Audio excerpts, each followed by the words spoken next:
Good morning class 11। बेटा last video में हमने आपको पीपीसी कर्व का मीनिंग एक्सप्लेन करा था।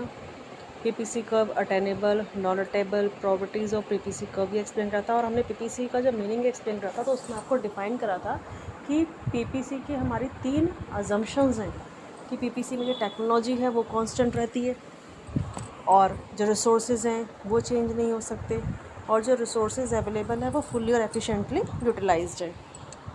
आज हम बात करेंगे PPC and growth of resources. Means कि अगर पीपीसी शिफ्ट होता है तो उसके क्या कारण है। सबसे पहला रीज़न होता है कि अगर हमारे पास रिसोर्सेज बढ़ जाते हैं, मीन्स लैंड इंक्रीज़ होना, कैपिटल का बढ़ना, लेबर का बढ़ना, अगर ड्यू टू एनी रीज़न या due to any how resources are increased, तो इन दैट सिचुएशन हमारा पीपीसी कर्व क्या हो सकता है, shift to the rightward side.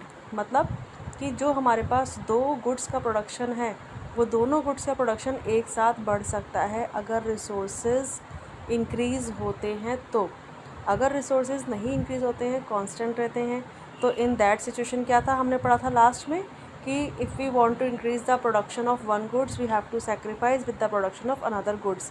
But in case resources are increased तो due to growth of resources would lead to growth of potential output. मतलब अगर resources बढ़ते हैं तो प्रोड्यूसर की जो गुड्स प्रोड्यूस करने की क्षमता है, पोटेंशियल है, वो भी इंक्रीज़ होती है।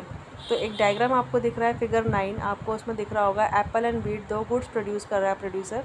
पहले एप्पल ए तक प्रोड्यूस था और वीट बी तक प्रोड्यूस था, इनिशियल रिसोर्सेज, यानी जिसका पोटेंशियल लेवल ऑफ आउटपुट इतना ही था।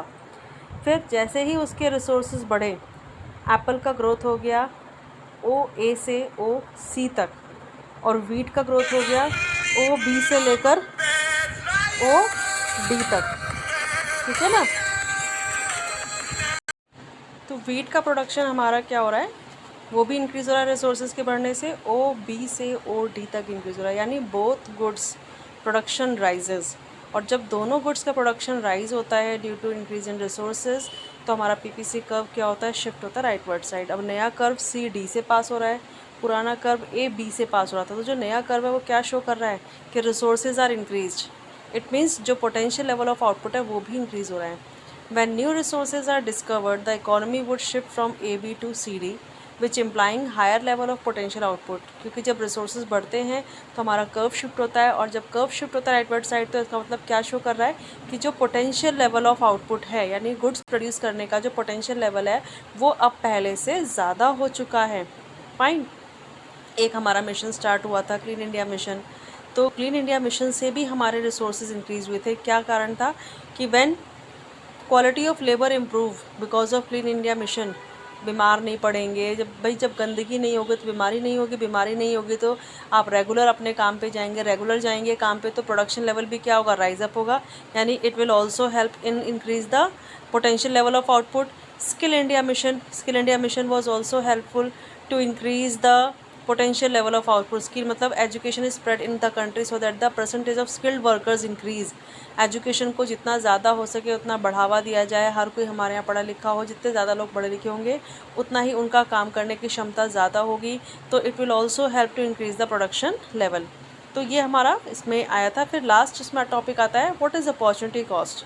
अपॉर्चुनिटी कॉस्ट क्या होती है, देखो उन्होंने एग्जाम्पल्स दे रखा है कि जो हमारी एक लैंड है, हम एक लैंड का यूज़ कर रहे हैं for the production purpose for use one, but because of some reason we want to produce on the same land some other product, but उसी लैंड पे हमने पहले कुछ और प्रोड्यूस करा, अब उसी लैंड पे हम कुछ और प्रोड्यूस करना चाहते हो। जिस चीज़ को हम छोड़ के कुछ और प्रोड्यूस करेंगे तो इट मीन्स ऑब्वियसली हमारा प्रोडक्शन लेवल क्या होगा, राइज होगा दूसरे गुड्स का, बट पहला तो छूट गया। जब हम एक चीज़ छोड़ के दूसरी चीज़ अडॉप्ट कर रहे हैं तो that is called opportunity cost. बहुत सिंपल सा एग्जांपल है, अगर हम किसी जॉब में हैं और उस जॉब के साथ साथ हमने कहीं और इंटरव्यू दिया, प्रेजेंट जॉब में हमारी सैलरी 40,000 है, नेक्स्ट जॉब में हमारा अपॉइंटमेंट 80,000 से हो रहा है, तो इज़ इट जब हम 50 को छोड़ेंगे जब तो हम 80 पे आ जाएंगे। तो 50 को छोड़ के अगर हम 80 पर आ रहे हैं तो क्या वो हमारा लॉस है? नो। हम 50 छोड़ के 80 पे आ रहे हैं, मतलब 50 तो कवर हो ही रहा है, वहाँ पे 30 प्लस और मिल रहा है। तो that is opportunity cost when we are shifting from one use to another use, it is called opportunity cost. और इसका एक सिंपल सा डेफिनेशन भी है, the next best alternative uses is called opportunity cost. उसको हम क्या कहते हैं? अपॉर्चुनिटी कॉस्ट कहते हैं। फाइन। तो ये हमारी अपॉर्चुनिटी कॉस्ट है। दस opportunity cost may be defined as the cost of availing an opportunity in terms of the loss of the other opportunity. In other words, opportunity cost is the cost of shifting resources from one use to the another, and it is equal to the loss of output in use 1 when resources are shifted to use 1 to use 2. उसे हम क्या कहते हैं?